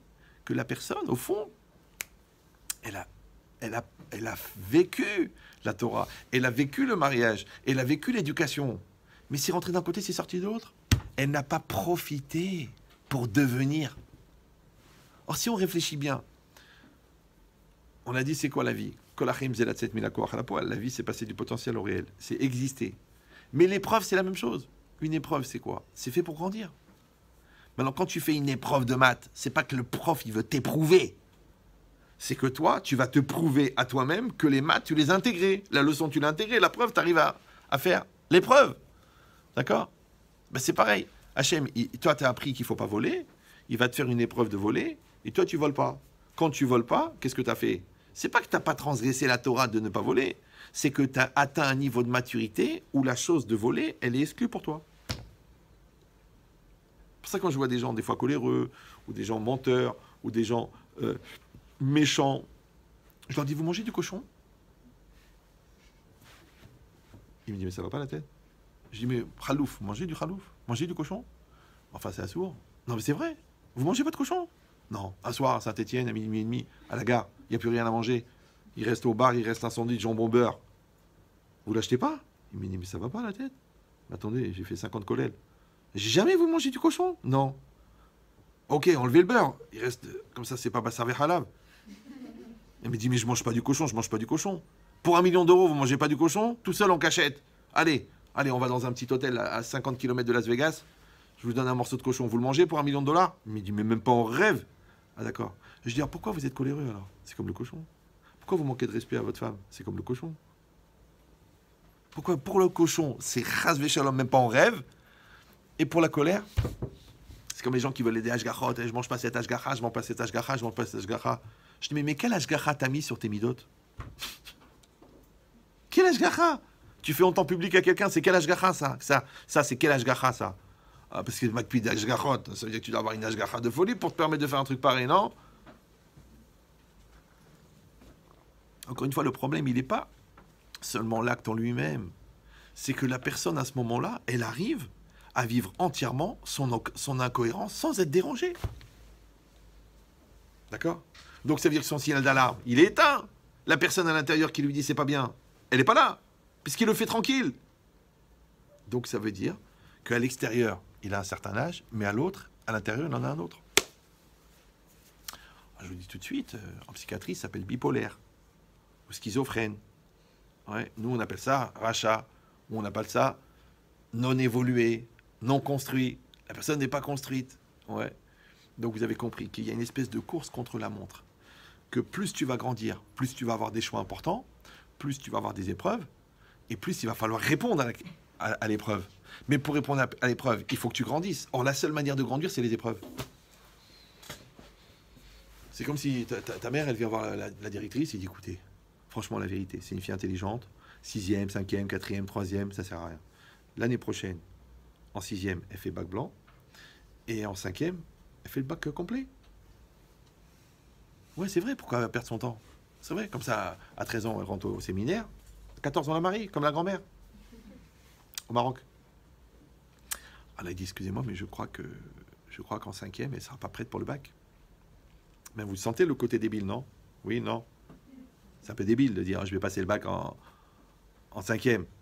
Oui, non. Moi, je voulais le passer en première, la vérité, mais bon. Non, en seconde. Mais c'est un peu débile. Pourquoi? Parce que tu n'es pas prêt. Voilà. Maintenant, pourquoi tu n'es pas prêt? Parce que tu n'as pas l'âge. Ah, ok. Tu n'as pas les connaissances. Ah, ok. Tu n'as pas la maturité. Ah, ok. Ok. Donc, mais si tu l'avais fait, tu l'aurais. Tu aurais pu le faire. Ah ben, c'est ça l'idée. L'idée, c'est que quand tu vas arriver au rendez-vous de la vie, il faut que tu sois prête. Toutes les années qu'on t'a données avant, c'est pour être prête. Maintenant, il y a un grand Yetzirara, il y a une grande tentation de vivre les choses de l'extérieur, d'aller en classe, de sortir ses cahiers, d'arranger la jupe et tout, mais de ne pas faire le travail à l'intérieur. Mais à un moment, la réalité, elle va te rejoindre. On va te la sortir, la feuille. Voilà, tiens, voilà une feuille. Tiens, voilà une épreuve. Shidour. Une épreuve. Hazé Shalom. Une perte d'un bébé. Une épreuve. Ton mari, il est très coléreux. T'es prête, toi, pour ce genre d'épreuve? Oh, tu dis, mais moi, je pensais pas. Moi, je pensais que c'était les bisounours, c'était la princesse bleue, je sais pas comment elle s'appelle. Je pensais pas qu'il y avait tout ça dans la vie.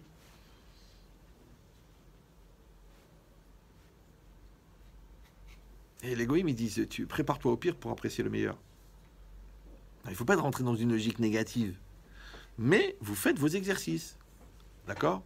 Donc, à votre petit niveau, quand une copine, elle vous fait une remarque, ben vous prenez, vous dites, allez, je prends sur moi de travailler ma patience. Comme ça, tu vas muscler ton muscle patience. Et quand ton mari, plus tard, il te fera une remarque, tu ne vas pas tomber en dépression. Parce que tu diras, bon, il est énervé, il est fatigué. Bon. Ça va? Ça glisse. Mais si toi, tu es en hypersensibilité parce que c'est un endroit que tu n'as jamais travaillé, tu vas sauter en l'air. Pour rien, en fin de compte. Ça va? Parce que c'est juste un manque d'entraînement. Donc, en fin de compte, toute la vie, tout ce que vous faites dans le rôle, dans le Kodesh, Ezeu Chacham Alomed Mikol Adam, c'est un entraînement. Mais encore une fois, il faut se respecter pour penser qu'on vaut la peine de cet entraînement-là. C'est pour ça qu'il faut respecter son présent. On a dit que c'est quoi le respect? C'est le droit d'exister que vous donnez. Donc ton présent, voilà, tu es à l'école, tu es en terminale, c'est ton présent. Eh bien, vas-y, respecte ton présent. Qu'est-ce qu'il te propose le présent? Des maths, de la physique? Respecte. Qu'est-ce qu'il te propose le présent? Du Navi, respecte. Ah, tu dis, ouais, mais j'aime pas, j'aime pas. Mais t'es là maintenant, voilà, t'as une heure. T'as une heure, d'accord, à faire du Navi. Qu'est-ce que tu vas faire? Rentrer dans la marine américaine? US Navy. Ça a un taux de réactivité qui est proche du commun. Hein. Incroyable. C'est que le cerveau, faut l'utiliser. Je sais pas. Non, c'est pas la vésicule biliaire. D'accord. Donc qu'est-ce qui se passe? C'est que en vérité, toi, tu dis le Navi, je vais m'en servir. L'histoire-géographie, je vais m'en servir. Ma copine qui fait du bruit, je vais m'en servir. L'autre qui m'a emprunté un stylo et qui me l'a cassé, je vais m'en servir. Tout ça, je m'en sers. Ouais. Et je construis. Qu'est-ce que ça fait? Ça fait ce qu'on appelle de la musculation existentielle. Vous vous rappelez l'exemple des pompes ou non? Non? C'est vrai? Madame Baru? Non? Alors, je vous donne un exemple. Il y a une bande de copains comme ça. Chacun, il a dit, tiens, on va faire des pompes. L'autre, il a dit, tiens, je vais en faire 10. L'autre, je vais en faire 20. L'autre, je vais en faire 50. Puis il y en a, il a dit, moi, je fais 100. Vous savez comment ils sont, les garçons, ouais. Alors il dit, mais t'es fou, 100. Il dit, je vais les faire. Tu vois, je les fais pas. Il commence, il se met comme ça. Allez. Et les autres, ils sont en train de compter à côté de lui, genre, il va pas en rater une. Et il fait 10, 20, 30, 40, il a 50, il arrive, il sent qu'il va mourir. Il a les pectoraux enflammés, il a les bras qui vont se couper, il est mort. Mais il sait qu'ils vont le charrier pendant au moins 8 ans. Donc il continue. Il fait 60, il fait 70, il fait 80, il fait 90, il fait 100. Pah, il tombe dans le coma, une semaine. Ouais, il se réveille du coma.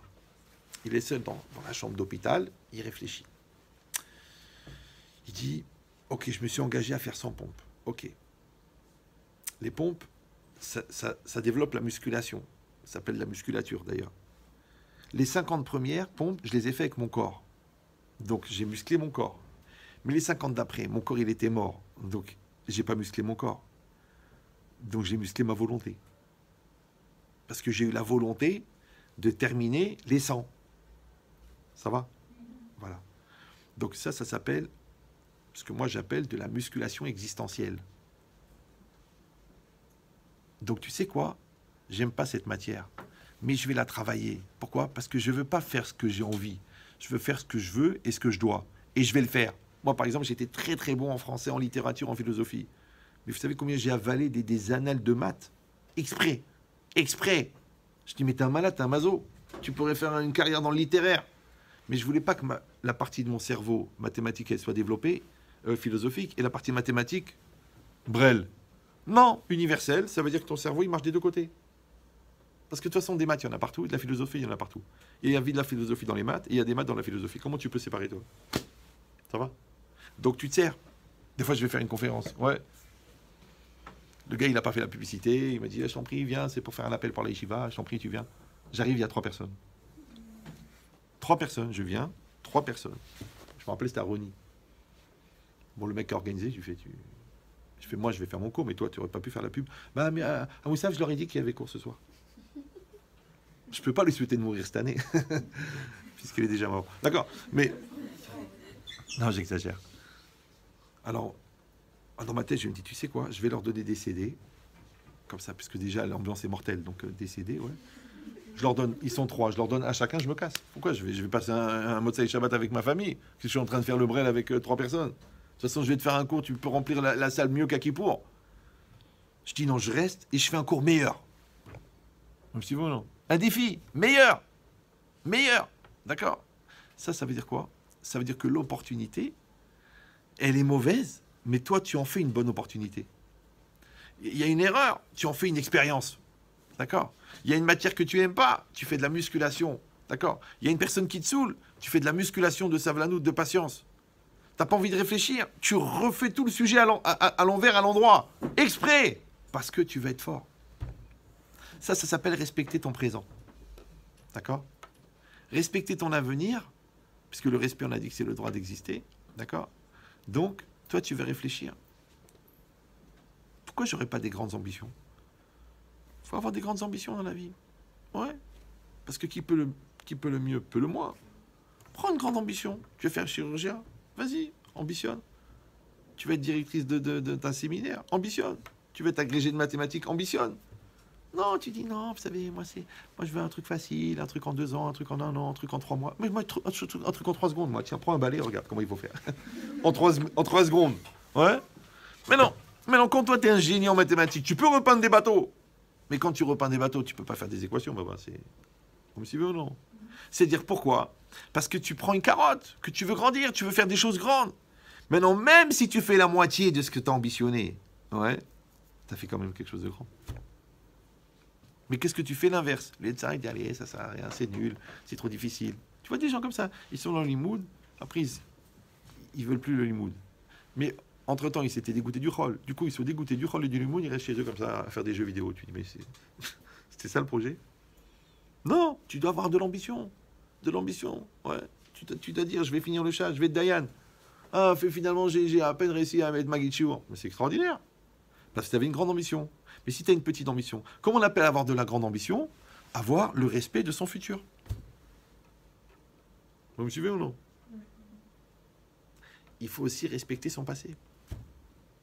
Parce que des fois, les gens utilisent comment c'était? Oh non, ça, je préfère pas en parler. Bon, vous savez, bon, bah écoutez, chacun a vécu. Non, tu dois respecter. Vous savez, je veux un truc débile. Hein, un truc débile. Il y a un gars, il veut monter à l'échelle. Ok. Cette échelle, elle va l'amener au 2e étage. C'est extraordinaire. Sur l'échelle, il y a des barreaux. Mais lui, pour arriver jusqu'à l'échelle, il a dû passer par un endroit qui était vraiment boueux. Et ses chaussures, elles sont pleines de boue. Ouais. Et il n'a pas pour essuyer, il n'a rien. Il n'a même pas un bâton pour gratter. Qu'est-ce qu'il va faire? Il va monter l'échelle. Qu'est-ce qui va se passer au fur et à mesure qu'il va monter? La boue, elle va rester sur les barreaux. Et à un moment, les barreaux, ils seront propres. Pourquoi? Parce que toute la boue, elle est restée sur les premiers. Ça va? Eh bien, tu sais, tu es passé par des endroits boueux. Tu es passé par des situations boueuses. Ouais. Mais tu as fait tchouva. Tu es sérieuse. C'est une fille bien. Ah, sur les premiers barreaux de ta teshuva, il y a un peu de boue. C'est pas grave. Parce que c'est grâce à ça que... C'est ça que la Gemara dit. Celui qui fait tchouva mi'ahava, celui qui fait tchouva par amour. Alors, ces averot, elles sont considérées comme des mitzvot. Tu dis, attends, des averot, c'est des averot. Attention, je ne parle pas du calcul des gens qui vont faire des averot pour que, ensuite, en faisant tchouva par amour, ça devienne des mitzvot. Ouais. Mais s'il y a eu des averot, ça peut arriver. Bon, vous êtes toutes des tzadkiniotes, mais ça peut arriver qu'il y ait eu des averot. Il dit le Rav Dessler, il dit, celui qui fait tchouva par amour, d'où ça vient l'amour? Ça vient de la Akaratatov. D'accord? Donc maintenant, quelqu'un, il va faire teshuva par amour envers Hachem. Maintenant, pourquoi il va aimer Dieu? Parce qu'on dit que l'amour, c'est la résistance de la Akaratatov. C'est que quand quelqu'un te fait du bien, tu lui renvoies de l'amour. D'accord? Maintenant, si quelqu'un, il voit qu'il était vraiment dans un mauvais milieu, qu'il était dans une mauvaise passe, qu'il était dans une mauvaise influence, et que malgré ça, Akadosh Baruch Hu, il lui a donné les occasions, l'opportunité de s'en sortir et de devenir une fille bien, donc il va avoir Akaratatov. Maintenant, vous avez compris que le degré d'Akaratatov, de reconnaissance, il est proportionnel au niveau de gravité dans lequel il était. Ça va? C'est comme si toi, tu es venu me chercher à 20 mètres de profondeur. Je te dis merci beaucoup. Oh, je m'étais perdu dans les galeries, je suis à 20 mètres de profondeur. Mais le gars qui a 3000 mètres de profondeur, il ne va pas avoir le même remerciement envers le sauveteur que celui qui était à 20 mètres de profondeur. Donc, plus le niveau de conscience de la gravité, il est grand, plus le niveau de reconnaissance, il est grand. Maintenant, puisque, attention, le carburant de ton amour, c'est la reconnaissance de la gravité de tes fautes, c'est-à-dire la reconnaissance qu'Hachem, il t'a sauvé malgré la gravité, donc c'était Averot qui t'ont permis d'atteindre un tel niveau de teshuva. C'est QFD. Ce que fait Dieu. Vous avez compris ou je répète? Vous n'avez pas compris? Une seule, ça va. Oui. Ouais. Est-ce que faire tchouva par amour, c'est se rendre compte que ce qu'on a fait c'était mal? Ouais. C'est ça? Et malgré ça, Hachem, il m'a sauvé. C'est-à-dire que malgré ça, que j'étais dans la bêtise, dans la lourdeur, dans la truc, le bon Dieu m'a envoyé quelqu'un, ou j'ai vu un miracle, ou quoi, et j'ai été sauvé. Donc, c'est la reconnaissance qu'Hachem, il est venu m'aider alors que j'attendais plus rien. D'accord? Moi, je pensais que j'étais foutu, mais le bon Dieu, il pensait que j'avais plus de valeur que ce que moi je pensais. Donc, cette reconnaissance-là, elle va amener que je vais faire les choses par amour. Par contre, s'il y a une maladie, ou s'il y a une menace, je vais faire par crainte. C'est pas la même teshuva. D'accord? Donc maintenant, ce qui est intéressant, c'est quoi? C'est que de la même manière, moi, je ne dois pas avoir honte de par où je suis passé. Je ne dois pas dire, oui, mais les gens, ils ont honte. Oh, mais je viens d'une famille, les gens, ils ont honte. Et des fois, ils prennent des noms ashkénazes parce qu'ils ont honte d'être tunisiens ou marocains. C'est une nouvelle mode. Ouais. Non, tu t'assumes. Bah, au Hachem, tu t'assumes. Tu es un ben Israël. Eh ben, tu as fait tchouva, ok. Maintenant, si tu as fait tchouva et que tu as fini le chasse, c'est pas grave que tu as fait tes tchouva. Mais si tu es froum de naissance et que la Mishnah, elle te dégoûte, c'est très grave. Vous avez compris la différence ou non? Ben, c'est pareil pour toi. Toi, tu dis quand tu as bien compris la gravité des choses et que tu fais bien attention à ta sniout et que tu vis bien de préserver, de ne pas avoir des mauvaises pensées et que tu arrives à mettre de la spiritualité dans ta vie, tous les jours, ouais, mais tu es milliardaire. Tu dis, ouais, mais à l'époque, j'étais pas. 99% des gens, ils sont ignorants. Donc les fautes que tu as fait par ignorance, elles ne sont pas intéressantes. Elles n'ont même pas de valeur. Ouais. C'est pas que genre tu connaissais et tu as été contre Hachem. Tu connaissais pas, tu ne connaissais rien, tu étais ignorante. Tu dis oui, mais j'étais à l'école. Et l'école, ça veut dire, pour toi, c'est une matière, maths, français, navi. Mais tant que tu t'es pas marié avec la Torah, eh ben, tu vois pas la valeur. Le jour où tu vois la valeur, là, c'est grave. Si tu vois la valeur et que tu continues, là, c'est grave. Parce que maintenant, tu es méside, tu es volontaire, tu es conscient, tu es vigilant et conscient. Là, c'est mauvais. Mais avant ça, tu étais inconscient, tu étais une gamine, tu étais une khmara. Eh ben, ça y est. Mais c'est quand même cette khmara-là qui est devenue celle-là. Vous savez ou non? Donc, tu ne dois pas renier ton passé. Parce que c'est grâce à ton passé que tu as un présent. Et c'est grâce à ton présent que tu as un avenir. Donc, le respect du passé, il te donne un présent. Vous me suivez ou non? Et le respect, une fois, quand j'ai commencé à faire les cours, je me rappelle, je ne sais pas où j'étais, dans un patelin perdu. Et puis, un petit jeune, il est venu me voir, il m'a dit, ah, brave, je peux vous poser une question? Il m'a dit, mais pourquoi on se sent tellement proche de vous? Pourquoi votre discours, il est tellement adapté à nous? Je dis, parce qu'il y a 3 ans, j'avais le même blouson que toi. À l'époque, il y avait les blousons avec les manches en cuir, là. C'est les trucs de rocker, là. Je dis, il y a 3 ans, j'avais le même blouson. En vérité, j'ai jamais eu un blouson comme ça, mais bon, c'était pour lui faire plaisir. Non, mais c'est intéressant. C'est de comprendre qu'en vérité, comme moi j'ai appris beaucoup de Torah, mais je me sers aussi de ma réflexion, de mon rôle, pour travailler avec les gens. Ouais. Et c'est très bien. Pourquoi je ne vais pas utiliser? Parce que entre guillemets, je l'ai cachérisé pour que ça puisse être aidé. C'est quand tu fais une échelle, bah, tu fais une belle échelle en aluminium que tu as acheté chez Bricorama, ou tu fais une échelle avec 2 planches et des clous, ou tu fais une échelle avec des caisses. Mais ce qui compte, c'est que tu montes. Maintenant, quand toi, tu valorises ce que tu fais, d'accord, tu prends sur toi. Tu sais quoi? Je suis pas chômeur de Shabbat. Eh ben, je vais prendre sur moi maintenant de faire le kiddush vendredi soir, ou je vais aller à pied à la synagogue. Et je suis chômeur de Shabbat. Eh ben, je vais faire rentrer 10 minutes avant. Ouais. Et moi, je veux faire quelque chose dans la sniout. Eh ben, prends sur toi. Vous avez entendu, là, il y a des gens qui sont morts à Méron. D'accord? Chacun, il peut dire, moi, je vais faire 2 télim par jour. Mais c'est rien du tout. Fais-les. Tu te donnes des ambitions. Tu te donnes des moyens. Ouais. Et ces petites choses-là que tu crois, comme j'avais raconté la dernière fois, à la yeshiva, je fais ça ravouta avec un fou. Un fou. C'est un fou. Il étudiait. Et tous les vendredis, il faisait un exposé, une raboura. Et les gars, ils en avaient marre d'aller. Et moi, j'allais tous les vendredis, j'allais. Je dis pourquoi? Le mec, il s'est crevé pendant 5 heures à préparer. Je lui fais cavode, j'écoute. Et moi, il me disait, ah, mais il dit n'importe quoi, à quoi ça sert? Ben, tu vois, ce gars-là, aujourd'hui, il est roche-collé à Paris. Ceux qui se moquaient de lui, ils font autre chose. Ça veut dire jamais tu vas dénigrer les efforts de quelqu'un. Jamais tu vas dénigrer la Messirut Nefesh de quelqu'un. Jamais. C'est que moi, une fois, j'ai rencontré Yosef Hatzadik. Vous connaissez Yosef Hatzadik de la Torah? Moi, je l'ai rencontré. Un monsieur traditionnaliste qui a eu une épreuve énorme en Afrique, la même épreuve que Yosef, mais même encore plus puissant, et il a rien fait, il a rien touché. Je l'ai embrassé la main, je lui ai dit, fais-moi une bracha. Il m'a dit, mais Rav, j'ai pas de kippa. Je dis, mais quel kippa? C'était Yosef Hatzadik. Vous avez compris ou non? C'est que chacun, à un moment ou à un autre de sa vie, on va lui proposer d'être grand. Et le Yetzera, qu'est-ce qu'il va dire? Il va dire, reste petit. Maintenant, pour qu'à l'intérieur, tu sois capable de dire, non, je veux être grand, il faut qu'il y ait quelqu'un à l'intérieur qui s'intéresse. Mais cette personne-là, il faut la fabriquer. Il faut la créer. Ouais. Et c'est ça le respect de soi. C'est d'avoir une haute estime, d'avoir une haute ambition. Ça s'appelle Va'ikba libo bedarke Hashem. Il a élevé son cœur dans les chemins d'Hachem. C'est-à-dire que vous êtes des diamants. C'est ça qu'il faut vous dire. Vous êtes des diamants. D'accord? Maintenant, un diamant taillé a beaucoup plus de valeur qu'un diamant non taillé. Mais vous êtes des diamants.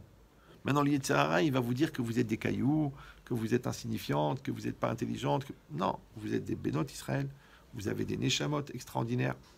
Vous avez des parents qui vous aiment. Vous êtes des diamants. Maintenant, faites le travail, vous, de tailler le diamant. Faites le travail, d'accord? Maintenant, un diamant, il peut rester à 80 km de profondeur en dessous du Kilimandjaro et on ne le trouvera jamais. Ou il peut être place Vendôme, chez Boucheron. Et coûte 170 000 euros. Quelle différence entre ces deux-là? Il y en a un qui est devenu, il y en a un qui est resté. Alors, encore une fois, Baruch Hashem, vous avez une chance. Et d'ailleurs, je suis jaloux de vous. Parce que moi, j'ai 60 ans. Donc, j'ai fait un bon bout de chemin. Vous, vous êtes avant. Ouais. Donc, vous pouvez faire mieux. Il y a beaucoup de choses à faire dans la vie. Vous pouvez faire mieux.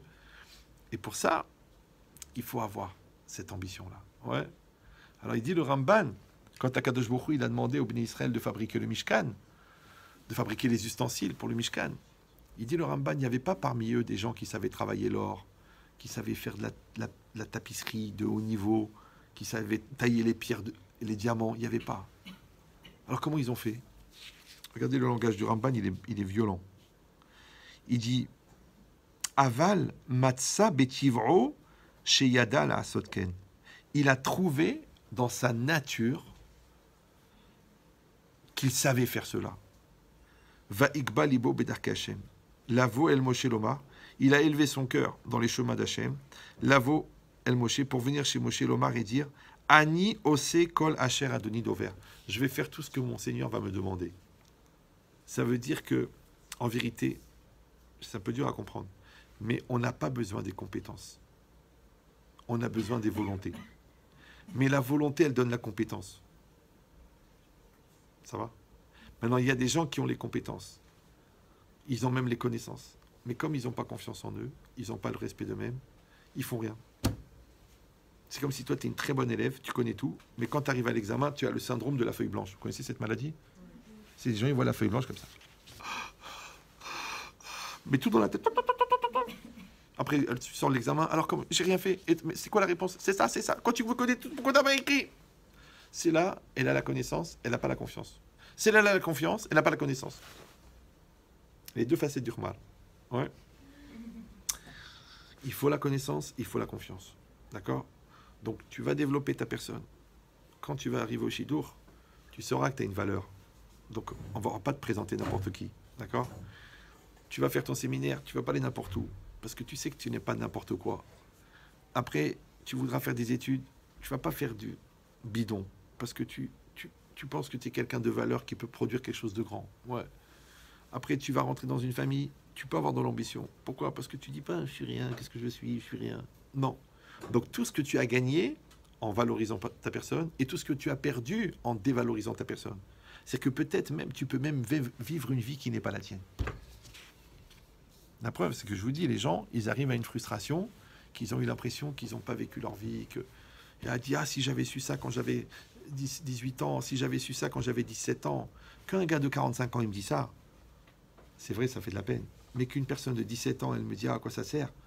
T'as 17 ans. Qu'est-ce que tu veux t'attendre d'avoir 40 pour dire si j'avais su?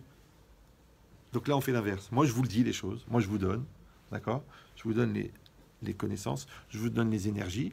Et comme j'ai dit la dernière fois, et j'ai reçu beaucoup de réponses, celles qui veulent, je fais un programme, c'est gratuit. Vous envoyez un mail, vous marquez programme, et je vous envoie un programme. C'est comme un espèce d'accélérateur de maturité. Il y a des cours avec une méthode. D'accord? Et vous travaillez avec. Et au pire, vous devenez mieux. D'accord? Ça veut dire que ça va vous augmenter votre confiance en vous, votre joie, votre capacité à aller au bout de vos rêves, votre sérénité. Tout ça, c'est gratuit. C'est ravyiria@hotmail.com. Je vous l'écris là pour celles qui ont une mémoire déficiente.